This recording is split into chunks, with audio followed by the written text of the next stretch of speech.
My brothers and sisters, for this week's khutbah, I want to start off with a saying and a quote. And that quote is, if you want to go fast, go alone. If you want to go fast, go alone. But if you want to go far, go together. I want you to think about this statement. Have this statement bounce off the inner walls of your head. That if you want to go fast, go alone. If you want to go far, go together. And as you are thinking about this quote, I want to share with you the verse of Surah Al Imran that I shared with you and I recited in front of you last week. وَاعْتَصِمُوا بِحَبْلِ اللَّهِ جَمِيعًا وَلَا تَفَرَّقُوا. Hold fast, seek your protection in the rope of Allah subhanahu wa ta'ala, وَلَا تَتَفَرَّقُوا, and do not become divided. وَاذْكُرُوا, and remember the time, وَاذْكُرُوا نِعْمَةَ اللَّهِ عَلَيْكُمْ, remember the grace and blessing of Allah upon you. إِذْ كُنْتُمْ أَعْدَاءً, remember the time that you were enemies of each other. فَأَلَّفَ بَيْنَ قُلُوبِكُمْ, and Allah joined your hearts together. فَأَصْبَحْتُمْ بِنِعْمَتِهِ إِخْوَانًا, and by His grace you transformed into brethren in faith. وَكُنْتُمْ عَلَى شَفَا حُفْرَةٍ مِنَ النَّارِ, and you are at the brink of the hufra and the pit of fire. فَأَنْقَذَكُمْ مِنْهَا, and all of a sudden, Allah subhanahu wa ta'ala, all of a sudden He saved you from that. كَذَلِكَ يُبَيِّنُ اللَّهُ لَكُمْ آيَاتِ, and thus is how Allah makes His evidences, His proofs, His signs evident. لَعَلَّكُمْ تَهْتَدُونَ, so that you can seek guidance, so that you can attain hidayah.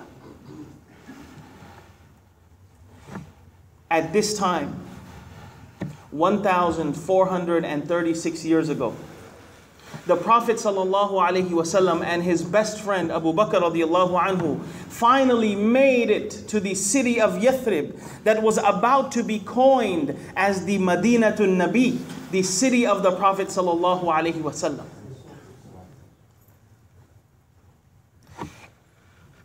It was the end of a trip we know as Hijrah, the migration of the Prophet ﷺ, a trip that reflected the values and importance of number one, careful planning, number two, thoughtful preparation, and then vigilance, patience, perseverance, trust, and reliance in Allah subhanahu wa ta'ala. It was a journey that not only the Prophet ﷺ and his best friend took, but many of the Muslims who once lived in Makkah partook in this journey to the city of Yathrib. It was not something that happened overnight. It was not a journey that was possible in a couple of nights or few days. It was not something at the same time that was thought of overnight. It was not the first resort of the Prophet ﷺ and the Muslims. But migrating to Medina, with this being said, did not run across the thought of the minds of the Sahaba radiallahu anhum at the first sign of resistance, at the first sign of ridicule and rejection. Running away from any situation was not on their mind. There were years of oppression, injustice, cruelty, and abuse that preceded the commandment of migration. The society and environment around them created obstacles for them, created discomfort for them, inconveniences for them. And the community around them created obstructions for them. But in spite of everything that was around them, all of the hurdles and hindrances that were around them, they stayed strong in the city of Mecca for 12 to 13 years. They held strong to their faith. They stayed close to their deen. They stayed strong with the rope of Allah subhanahu wa ta'ala. When they were persecuted, they saw to all of this injustice with resilience. They met all of their cruelty with patience. And they saw to all of their abuse with perseverance. And stayed strong and determined for many years. Imagine if that small group of people would have caved in or collapsed at the first sign of resistance. Imagine if the intimidation and the temptation of the pagans of Mecca and abuse, imagine if that got the best of them. In spite of all of that, they made that uphill climb. And they did not let anything break their stride. And at the same time, they did not become complacent. And they did not start compromising their faith. Because of their iman. If you ponder over all of the Meccan chapters in the Quran, all of the Quran that was revealed to the Prophet ﷺ and to the Muslims in the Meccan era of the Prophet ﷺ, everything that led to this migration, there is a huge proclamation. If you ponder, there is a huge proclamation of Tawheed and the issues of Tawheed. There was significant affirmation of the Akhirah and the hereafter. And story after story after story of what other prophets before the Prophet ﷺ went through along with those who believed in those prophets. And those surahs are full of stories and how those people who stayed strong then, how Allah subhanahu wa ta'ala saved them. How Allah subhanahu wa ta'ala saved and liberated those people who held fast and strong to the rope of Allah subhanahu wa ta'ala at that time. How Allah elevated them. So for these 13 years, being at the persecuting end of being at the ones who are victims of abuse, and being at the wrong end of the stick, so to speak. During this whole period, there was a constant fortification and strengthening of their iman and their submission to Allah subhanahu wa ta'ala. It was in that period of Makkah that this ummah was granted the gift of salah. A gift that was not sent down like other commandments. A gift that was not revealed like the other ahkam of Islam. But it was a gift in which Allah subhanahu wa ta'ala miraculously brought up the Prophet sallallahu alaihi wasallam to the highest peak available to man, and presented this gift to the Prophet sallallahu alaihi wasallam to personally accept and to take back to this ummah as a means of finding peace and solace in face of abuse and ridicule. As a way to connect directly with the one whose faith they are declaring.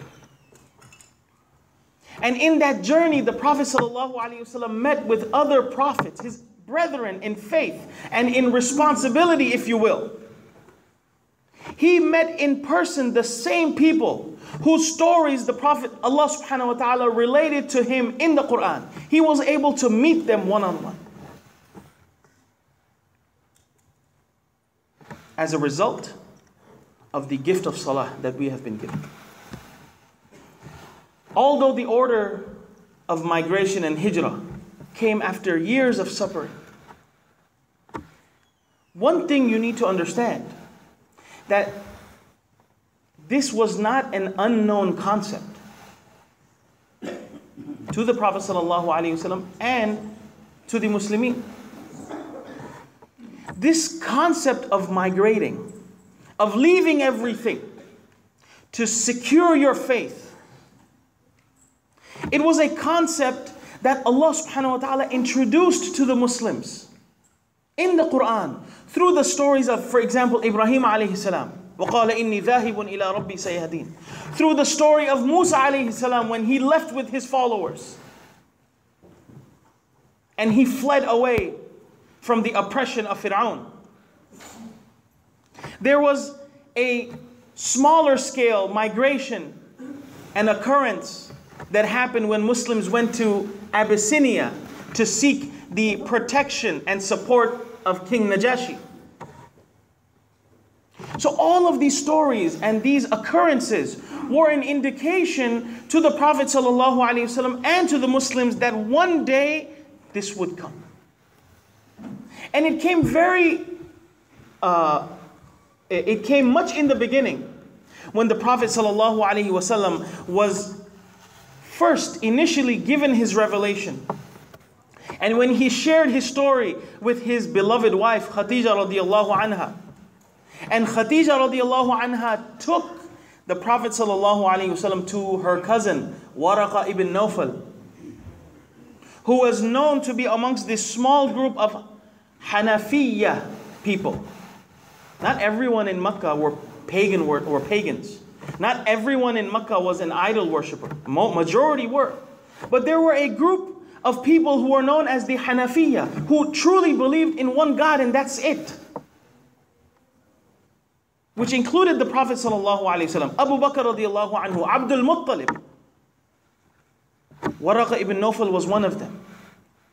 And when the Prophet ﷺ shared the message that he received with this person, he told the Prophet ﷺ, يَا لَيْتَنِي فِيهَا جَذْعًا يَا لَيْتَنِي أَكُونُ حَيًّا حِينَ يُخْرِجُكَ قَوْمٌ.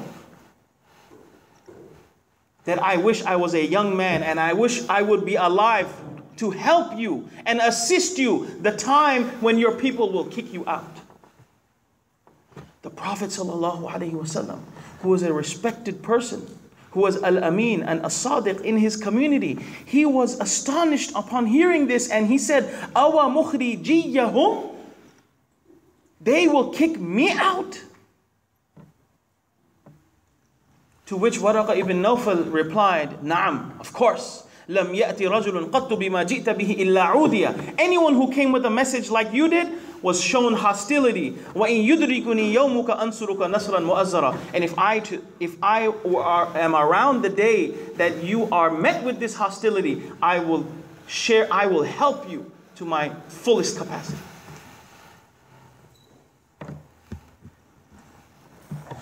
So the Prophet ﷺ had an idea and knew that this day was going to come. But in spite of that, during all the suffering, boycott, hostilities, enmity, and danger that the Prophet ﷺ and his people faced, during this whole time, through the words and revelation of Allah subhanahu wa ta'ala, Allah constantly reminded them and constantly told them that their liberation, that their salvation, that their success lies only in the proclamation of Tawheed and submitting to that one Allah subhanahu wa ta'ala. La ilaha illallah, our creed.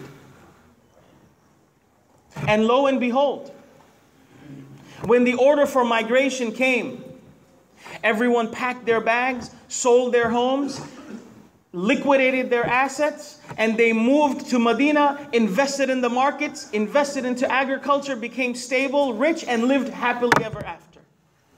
Not. The hijrah should not be viewed as a move or a transfer or a relocation. Oh, your company has moved you, they send you the Mayflower. This is no endorsement. And that's it. I go to a new city, I make new friends, and that's it. I'm moving because I'm probably making more money. It was not like that. The act of hijrah itself, Although it was a liberation from oppression and abuse, but the act of hijrah itself was a test of the faith of the muhajirin. It was a huge sacrifice to leave the place that you called your home, your whole life, to leave your business, your friends, your affiliations, to leave your tribal links that the Arabs held so close, to leave all of that. They weren't leaving any city. They left the city of Makkah, the city in which was embedded the house of Allah subhanahu wa ta'ala. It was the only manifest thing on the face of this earth that represented the same faith that they were being persecuted for. Nothing else represents Tawheed more than the house of Allah subhanahu wa ta'ala. The house that even at that time was visited by thousands of people via pilgrimage. And they had the luxury of being there and living there. The house to which the Prophet ﷺ said, compliments of Ibn Abbas in a narration, the Prophet ﷺ looked at Makkah and said, "Ma atyabaki min baladin wa ahabbaki ilayya." What a sweet land you are, and how beloved you are to me. Lawla anna qawmi akhrajuni minki ma sakantu ghayrik. If it weren't for the fact that my own people are kicking me out of you, I would have never called anywhere else my home. There's no place like home. To leave everything behind and all of that behind to a city that was known to be in ruin because of tribal wars and warfare. A city whose infrastructure was heavily damaged, to go to a different place with different cultures. And the seerah of the Prophet ﷺ reflects how different Medina, the people of Medina, were from the people of Makkah. This was a huge test of their reliance on Allah subhanahu wa ta'ala. So it was a test. But at the same time, remember, with every test comes comfort.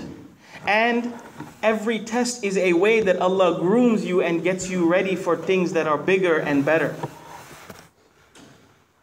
By the means of this hijrah and adopting a new place to call their home, Allah was grooming them for adaptation.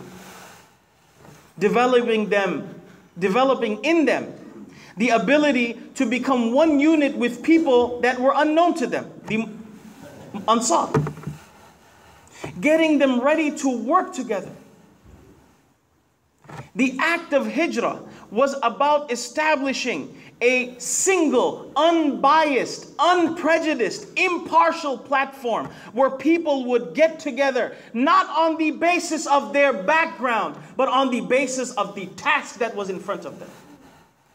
Of La ilaha illallah Muhammadur Rasulullah.